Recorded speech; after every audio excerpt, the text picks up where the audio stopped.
The grand archive of Prime floated in the darkness of space like a jewel made of light and glass.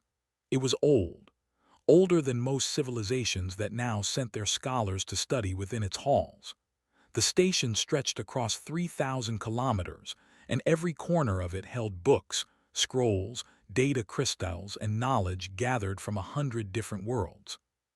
Today, the Great Hall was full. Scholars from 12 different species sat in rows that curved upward like the inside of a shell. Their bodies were different.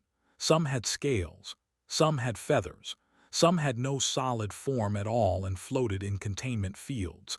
But they all shared one thing. They were the beings their worlds had ever produced, and they had all come here for the same reason. The axiom paradox. Elder stood at the center of the hall. He was, which meant he looked almost human but not quite. His skin was pale blue, and his eyes had no whites, only deep pools of black that reflected the light of the floating screens around him. He was 800 years old. He had spent 600 of those years studying a single problem. The screens showed a complex shape that twisted and folded in ways that hurt the eyes. Numbers and symbols floated around it like tiny insects. This was the paradox. This was the thing that had haunted the greatest minds in the galaxy for centuries. "My fellow scholars," said, his voice was calm but tired, "I present to you my theory." The hall went quiet. Everyone leaned forward, had presented new theories before. Many times. They had all failed. But hope was a stubborn thing, and even the oldest scholars still believed that maybe, this time, the answer would finally come. Waved his hand and the shape on the screen changed. New equations appeared.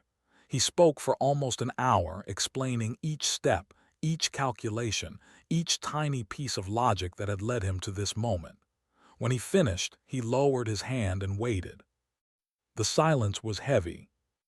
One scholar coughed, another shifted in their seat, a third made a small sound that might have been a sigh. "Elder," said a being made of crystal and light, "your mathematics are beautiful, but they do not solve the paradox. They simply move it to a different location." Closed his eyes. He had known. Deep down, he had known before he even started speaking, but he had hoped anyway. "I see," he said quietly. "Then I have failed again." No one argued with him. No one tried to comfort him. They had all been through this too many times. The paradox remained. It always remained. In the back of the hall, a young woman named watched her teacher with sad eyes. She was only 200 years old, barely an adult by her people's standards. She had been apprentice for 50 years. She had watched him fail again and again. And lately, she had begun to wonder if they were all looking at the problem wrong. But she never said this out loud. Who was she to question 600 years of scholarship? Who was she to doubt the minds of beings far older and wiser than herself? The meeting ended without celebration. Scholars filed out of the hall, their many feet and tentacles and floating bodies making a soft river of movement. Remained at the center, staring at the paradox that had stolen his life. Approached him carefully. "Teacher," she said, "perhaps we should rest. The next symposium is not for another year. There is time to think." Did not look at her. "Time," he repeated. "We have always had time. That is the gift of our long lives, but I begin to wonder if time is also our curse. We have so much of it that we feel no urgency. We can afford to be patient. We can afford to be careful. We can afford to spend centuries on a single question." He finally turned to face her. But what if patience is not what this problem needs? Did not know what to say. She had never heard him speak like this before. Before she could respond, a soft chime echoed through the hall. A message appeared on one of the floating screens, read it and frowned. "A transport ship is requesting emergency docking," she said. "Navigation error. They need to wait here for a connecting flight." Waved his hand dismissively. "Handle it. I need to be alone." Bowed and left the hall. She walked through the winding corridors of the archive, past walls covered in ancient texts, past windows that showed the endless stars outside. She reached the docking bay just as the small transport ship settled onto the landing pad. The ship was old and battered. It looked like it had seen better days. The hatch opened with a hiss and a figure stepped out. Stared. It was a human. She had read about humans, of course. Everyone had. They were a young species from a small planet on the edge of the galaxy. They lived short lives, rarely more than 100 years. They had only discovered space travel a few centuries ago.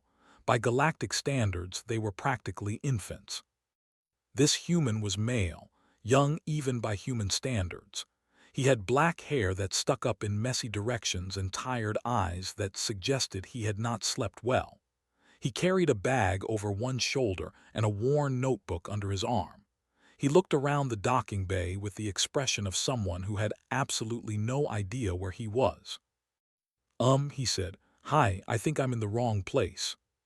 Stepped forward. "You are at the Grand Archive of Prime. This is the center of galactic scholarship." The human blinked. "Oh, that's definitely not where I was supposed to go." He rubbed the back of his neck awkwardly. "I'm Park. I'm a graduate student. I was supposed to go to Research Outpost 7 for my exchange program, but I think the navigation computer made a mistake." Looked at this strange, small creature with his messy hair and confused expression. He was so young, so lost, so completely out of place in this hall of ancient wisdom. "Your connecting transport will arrive in 12 hours, she said. "Until then, you may wait in the guest quarters. Please do not touch anything important." Nodded quickly. "Right, yes, of course, I'll just stay out of the way." Turned and began walking. Hurried to follow, his short legs working hard to keep up with her longer stride. As they walked, he looked around at everything with wide eyes. The floating books, the glowing walls, the scholars who passed them in the corridors, some of whom had never seen a human before and stared at like he was some exotic animal. "This place is amazing," said softly. "What do you study here?" Considered not answering, but something about his honest curiosity made her speak. "Everything," she said. "But right now, the greatest minds in the galaxy are trying to solve a problem that has existed for 600 years. We call it the axiom paradox." His eyes lit up. "A paradox. I love paradoxes. My grandmother used to give me puzzle books when I was a kid. I spent hours on them." Park was not a genius. He knew this about himself, and he was comfortable with it. Back on Earth, he had been an average student who worked hard and asked too many questions. His professors liked him because he was polite and curious. His classmates liked him because he never made them feel stupid. He was the kind of person who would spend 3 hours on a problem that others solved in 30 minutes, but he would enjoy every second of those 3 hours. Right now, he was enjoying the Grand Archive. Had given him a small guest room and told him to stay there, but had never been good at staying in one place. After 20 minutes of sitting on the bed and staring at the ceiling, he got up and went for a walk. The corridors of the archive were like nothing he had ever seen. The walls seemed to be alive, shifting colors as he passed. Books floated in the air, waiting to be plucked down by interested readers. Strange beings walked past him, some nodding politely, others ignoring him completely. Smiled at everyone. Most of them seemed confused by this. He found himself in a large observation deck with windows that stretched from floor to ceiling. Stars filled the view, thousands of them, scattered across the blackness like spilled salt, but barely noticed the stars. His attention was caught by something else. In the center of the room, floating above a raised platform, was a holographic model. It was the same twisting, folding shape he had glimpsed in the Great Hall when was escorting him through. Numbers and symbols danced around it. The thing rotated slowly, its impossible geometry making his head hurt in a pleasant way. He walked closer. He pulled a protein bar from his bag and began to eat, chewing slowly as he stared at the model. "What are you?" he asked it quietly. The model did not answer, it just kept spinning. Tilted his head to the left, then to the right. He walked around the platform, looking at the shape from different angles. He finished his protein bar and pulled out his notebook, sketching rough lines that tried to capture what he was seeing. He was still sketching when found him. "You are not supposed to be here," she said. Her voice was sharp, but there was something else in it too. Curiosity, maybe. Looked up. "Sorry, I got bored. What is this thing?" Walked to stand beside him. She looked at the model with the tired expression of someone who had looked at it too many times. "This is the axiom paradox," she said. "It was discovered 600 years ago in the ruins of a civilization that died millions of years before us. It appears in every mathematical model of faster-than-light travel. No one knows why it exists. No one knows what it means." Nodded slowly. "And your people have been trying to solve it for 600 years. Not just my people, the greatest minds of 12 spacefaring species, thousands of scholars, millions of hours of work, and still we have no answer." Looked at the model again. It continued to spin, unchanging, uncaring. "Why does it spin that way?" he asked. Frowned. "What do you mean?" "The model, it's rotating clockwise. Why clockwise? Why not the other direction?" Opened her mouth to answer, then stopped. She thought about it. "The direction is arbitrary," she said finally. "It was set by the first scholars who created this display. It does not affect the mathematics." "But how do you know?" "Because we tested it. Centuries ago. The equations remain the same regardless of rotation direction." Was quiet for a moment. Then he said, "But what if the direction isn't about the equations? What if it's about something else?" Stared at him. "Like what?" "I don't know, I'm just asking," shrugged. "When I do puzzles, sometimes the answer isn't in the obvious parts. Sometimes it's in the stuff you're not supposed to notice. The borders, the blank spaces, the things everyone assumes don't matter." Did not know what to say. This human was speaking about the greatest mystery in the galaxy like it was a children's game. It should have been insulting, but somehow it wasn't. There was something in his voice that made her want to listen. "The rotation direction does not matter," she said again, but this time she sounded less certain. Nodded. "Okay, what about the original data, the stuff from when the paradox was first discovered? Can I see that?" Hesitated. "The original data is stored in the deep archives. Only senior scholars have access." "Why?" "Because it is precious, because it is old, because tampering with it could be dangerous." "Has anyone looked at it recently?" "Thought about it. Not for several centuries, I think. All the relevant information has been extracted and analyzed. There is no need to examine the raw data anymore." Wrote something in his notebook. "Huh," he said. "That seems weird to me." "Why?" "Because where I come from, when you can't solve a problem, the first thing you do is go back to the beginning. Check your assumptions. Make sure you didn't miss something obvious." He looked at her with honest eyes. 600 years is a long time to keep building on the same foundation. What if the foundation has a crack in it? Felt something stir in her chest. It was the same feeling she had been pushing down for years. The feeling that something was wrong with the way they approached this problem. The feeling that everyone was so busy being smart that they had forgotten to be simple. "I cannot give you access to the deep archives," she said slowly. "But I could. Look at the original records myself, if you tell me what to look for." Smiled. It was a warm smile full of gratitude. "Really? That would be amazing, thank you." "Do not thank me yet. I do not even know what we are looking for." "Neither do I," admitted. "But that's the fun part, isn't it? The not knowing, the searching, the feeling that the answer is right there just waiting to be found." Looked at this strange human with his messy hair and his worn notebook and his childlike enthusiasm. He had been in the archive for less than 3 hours. He had no advanced degrees. He had no centuries of training. He did not even understand the mathematics that made the paradox so difficult. And yet somehow, he had asked questions that no one had asked in 400 years. Maybe, she thought, there was value in looking at things with fresh eyes. Maybe there was wisdom in being young enough to not know what questions were forbidden. "Come with me," she said. "I will show you what we have." The deep archives were cold and dark, led through corridors that grew narrower and older as they walked. The walls here were not alive like the ones above. They were made of simple stone, carved by hands that had turned to dust long ago. The lights were dim and yellow, casting long shadows that made think of old libraries and dusty basements. "These are the oldest records we have," said. Her voice was soft, almost reverent.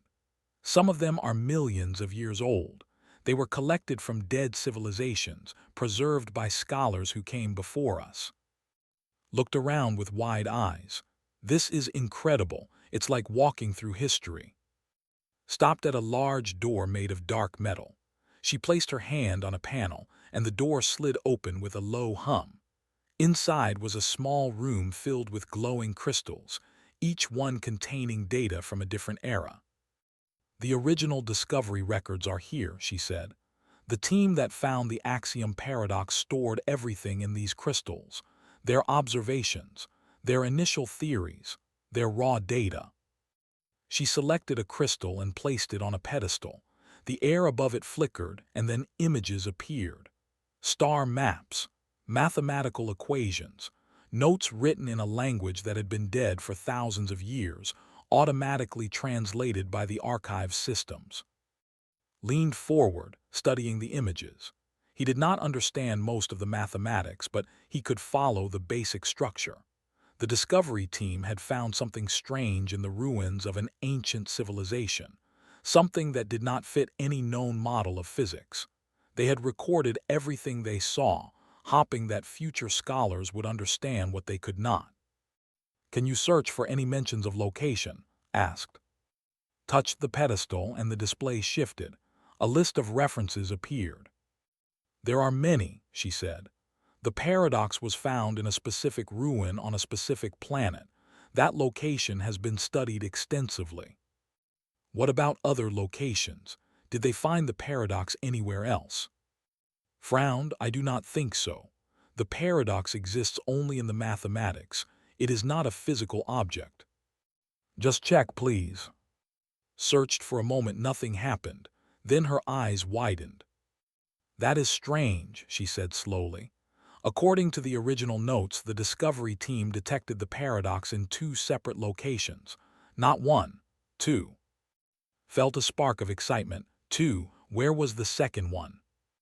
Read the notes carefully. It says, "The second detection was initially thought to be significant, but later analysis determined it was a reflection or echo of the primary detection. It was labeled as redundant and removed from further study." Who decided it was redundant?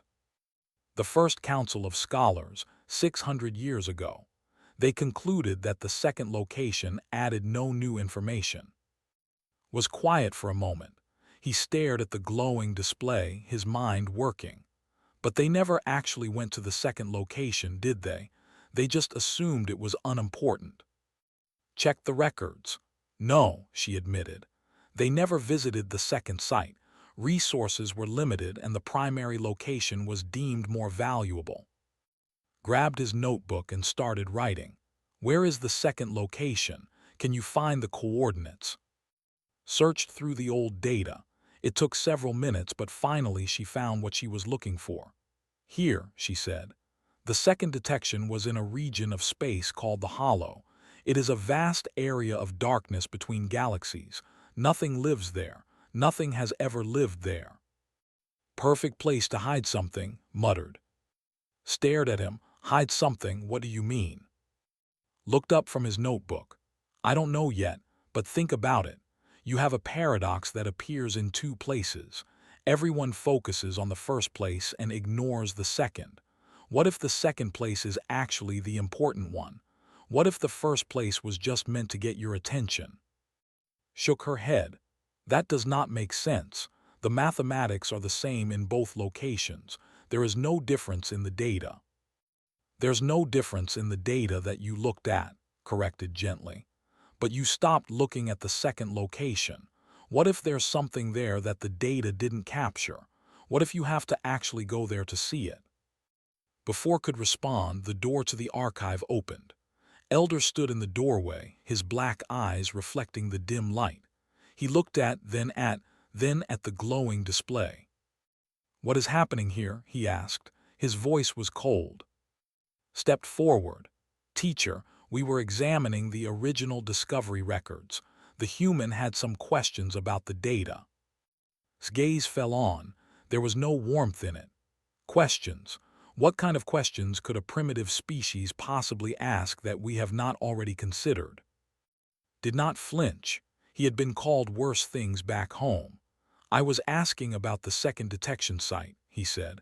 "The one that was labeled redundant. I think it might be worth another look." Made a sound that was almost a laugh. The second site was examined centuries ago. It was found to be meaningless, a ghost in the data, nothing more. "With respect," said carefully, "it was never actually visited. The decision was made based on analysis alone." His eyes narrowed. "And you believe your analysis would be superior to that of scholars who have studied this problem for 600 years? "No," said honestly. "I don't think I'm smarter than anyone here, but sometimes being smart isn't the point. Sometimes you just need to look at something differently." Stared at him for a long moment. Then he turned to, "Remove this human from the archives. He is wasting time that could be spent on real work."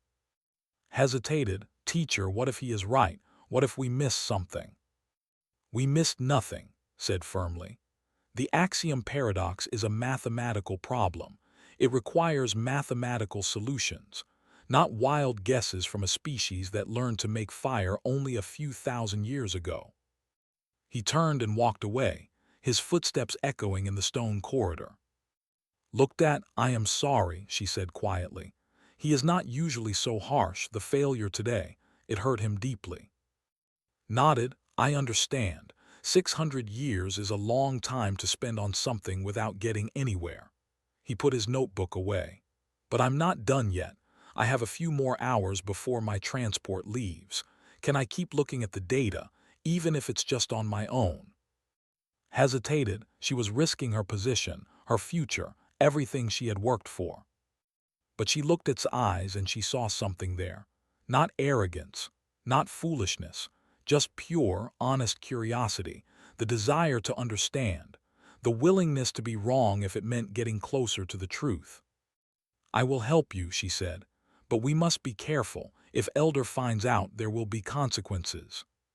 Smiled. "Thank you. I promise, whatever happens, I won't let you take the blame."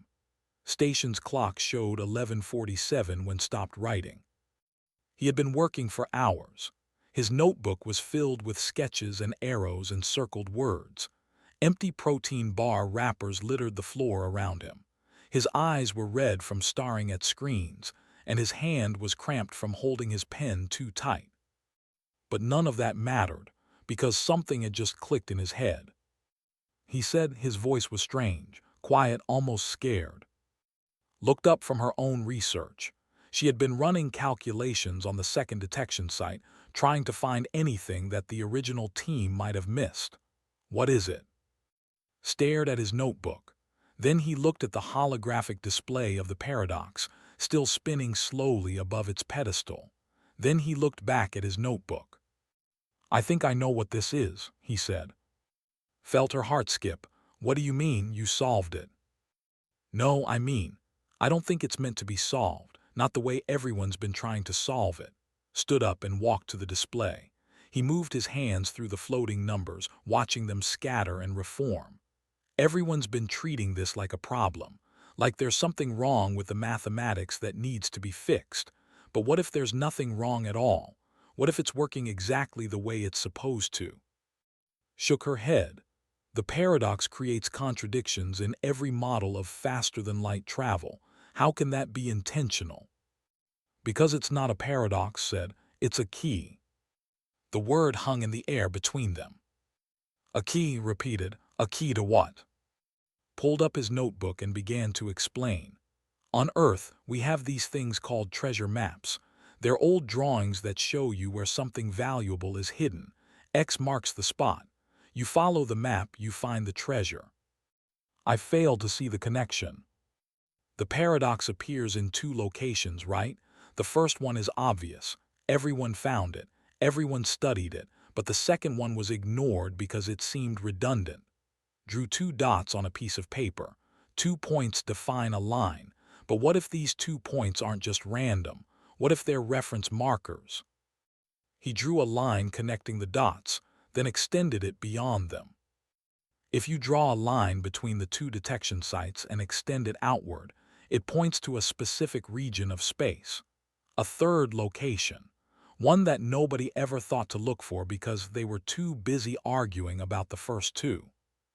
Stared at the paper. That is too simple. It cannot be that simple. Why not? Because we have been studying this for 600 years. Thousands of brilliant minds. Millions of hours of work. If the answer were that simple, someone would have found it already. Smiled sadly. Would they? Everyone here lives for hundreds of years. You have time to be complicated, time to explore every possibility, time to build elaborate theories and test them carefully. He gestured at the paradox. But the civilization that created this, they died millions of years ago. They didn't leave a complicated mathematical puzzle for future scholars to admire. They left a map.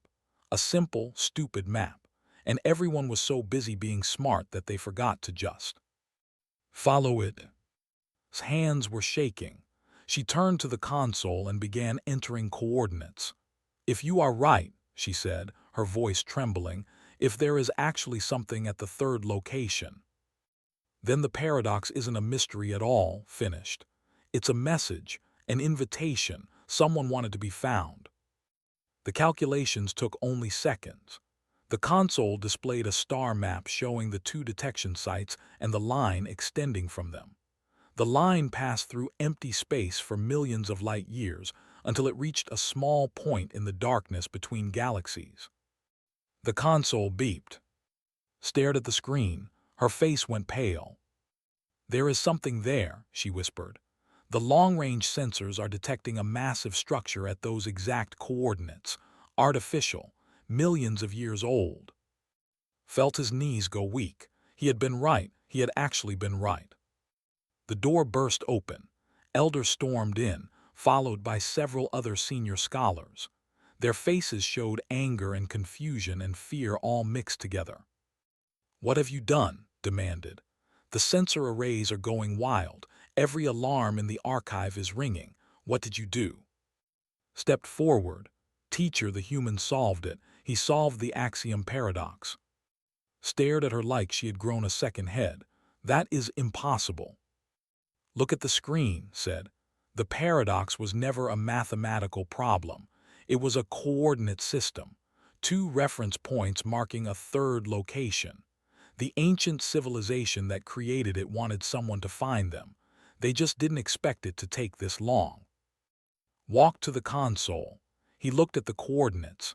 He looked at the sensor data. He looked at the massive structure floating in the darkness, waiting to be discovered after millions of years of silence. His hands began to tremble. "This cannot be real," he said. "This must be an error, a malfunction in the sensors." "It is not an error," one of the other scholars said.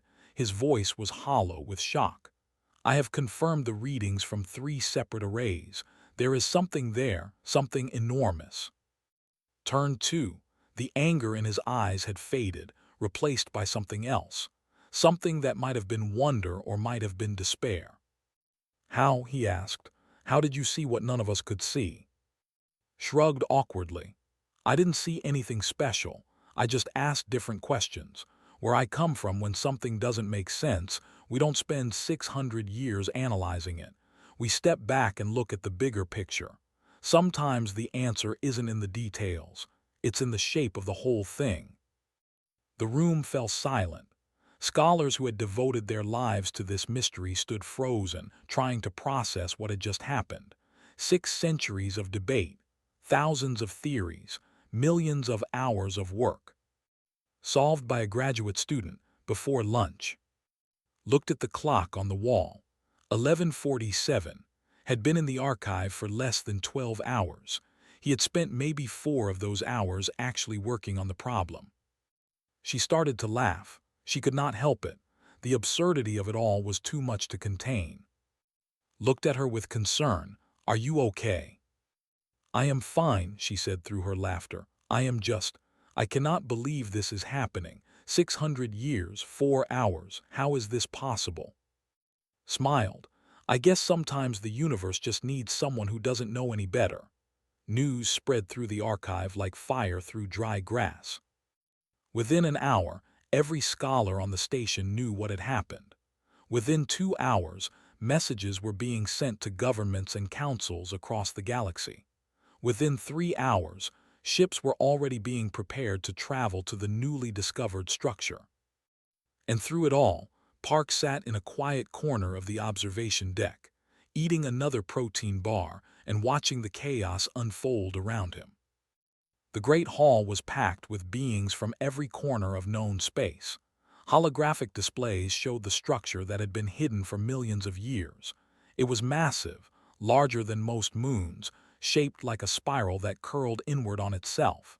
Sensors indicated it was artificial. Sensors indicated it was active.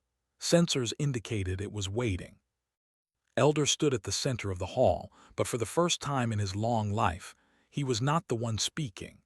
Instead, he listened as younger scholars argued about what to do next. Some wanted to send a probe. Some wanted to send a delegation. Some wanted to wait and study the readings more carefully before doing anything at all. Found in his corner. "Everyone is talking about you," she said. "They want to honor you, name a star after you, give you titles and medals." Shook his head. "I don't need any of that. I just did what anyone would have done." "No," said firmly. "That is not true. Anyone would not have done what you did. We had 600 years to do what you did and we failed. You succeeded because you are different from us." "I'm not that different, I'm just human." Sat down beside him. She looked out at the stars, thinking about everything that had happened. "I asked Elder why we never considered your approach," she said quietly. "Do you know what he told me?" "What?" "He said that we are a species that lives 1,000 years. We have time to be careful, time to consider every possibility, time to build elaborate theories and test them one by one." She paused. "He said we made the problem complicated because we could afford to. We had all the time in the world, so we forgot that sometimes the answer is simple." Nodded slowly. "Humans don't have that luxury. We live maybe 80, 90 years if we're lucky. We don't have centuries to spend on a single question, so we guess. We take shortcuts, we make mistakes." He smiled. "But sometimes we get lucky." "You call this luck?" "What else would you call it? I just happened to be in the right place at the right time. I just happened to ask the right questions. If my navigation computer hadn't made that error, I would be at Research Outpost 7 right now, doing boring data analysis. I never would have seen the paradox. I never would have known it existed." Was quiet for a moment. Then she said, "I do not think it was luck. I think there is something about your species that we do not fully understand. A way of thinking that is different from ours. Not better, not worse, just different. And that difference led to the solution. That difference led to the right questions. The solution was always there. We just could not see it because we were looking the wrong way." Across the hall, someone announced that the first probe would be launched within the week. The structure was being called the Axiom Library because early readings suggested it contained vast amounts of stored data. The knowledge of a civilization that had died before most current species had even learned to walk. Listened to the announcement with a small smile. "I should go," he said. "My transport leaves soon. I'm already late for my exchange program." Looked at him with surprise. "You are leaving now, after everything that happened?" "I'm just a graduate student. I have classes to attend, papers to write, a thesis to finish." He stood up and brushed crumbs off his clothes. "The universe doesn't stop just because one guy got lucky with a puzzle." But the library, don't you want to see what's inside? Thought about it? Sure, but that's not my job. My job is to go back to school and finish what I started. The library will still be there when I'm done. He held out his hand. Thank you for everything. I couldn't have done this without you. Took his hand. Did not shake hands the way humans did, but she had learned the gesture. Thank you, you have changed everything. I didn't change anything. The answer was always there, I just pointed at it. He picked up his bag and his worn notebook and walked toward the docking bay. Scholars stopped to stare at him as he passed. Some of them bowed. Some of them reached out to touch him, as if he were some kind of holy figure, nodded politely and kept walking. At the docking bay, his battered transport ship was waiting. The pilot looked at him with wide eyes. "You're the human everyone's talking about," the pilot said. "The one who solved the axiom paradox." "I guess so," said. "Sorry for the delay. Are we good to go?" The pilot nodded slowly, still staring at like he had grown a second head. "Yeah, we're good. Research Outpost 7, right?" "That's the one." Climbed aboard and found his seat. Through the window, he could see the Grand Archive growing smaller as the ship pulled away. The massive station, filled with the greatest minds in the galaxy, shrank to a point of light and then disappeared among the stars. He pulled out his notebook and flipped to a new page. Somewhere out there, he figured, there must be other puzzles worth solving, other questions that nobody had thought to ask, other simple answers hiding behind complicated problems. The ship's entertainment system flickered on, showing a news broadcast. An anchor was speaking, her face serious and excited at the same time. "The mystery that defined the greatest minds in the galaxy for 600 years has been solved," she said. "The axiom paradox, once thought to be an unsolvable mathematical enigma, has been revealed to be a coordinate system pointing to an ancient structure of unknown origin. The breakthrough was made by a human graduate student named Park, who was stranded at the Grand Archive due to a navigation error. He solved the problem in approximately 4 hours." Laughed quietly and turned off the screen. He checked the time on his watch. It was still early afternoon. He had missed lunch, but the ship would have food. Maybe he would take a nap first. It had been a long day. As he settled into his seat and closed his eyes, his last thought before falling asleep was a simple one. He hoped his professors would accept, "I solved an ancient galactic mystery," as an excuse for being late. The ship carried him through the darkness between stars, leaving behind a galaxy that would never be quite the same. And in the depths of space, the Axiom Library began to open its doors for the first time in millions of years, ready to share its secrets with anyone brave enough to ask the right questions. Sometimes the universe just needs someone who doesn't know any better. Sometimes that's enough. Outside the window, the stars continued to shine, and somewhere in the darkness between galaxies, a structure that had waited millions of years finally began to wake up. They returned to the records, working side by side as the hours slipped away. Neither of them noticed when morning became afternoon. Neither of them noticed when they missed breakfast. They were too busy searching for answers that everyone else had given up on. Put his notebook away and followed her, his steps light with excitement. Neither of them knew it yet, but they had just taken the first step toward solving the unsolvable. Almost laughed. Puzzle books. This human thought the greatest mystery in the galaxy was like a puzzle book. She did not know it yet, but that simple thought would change everything.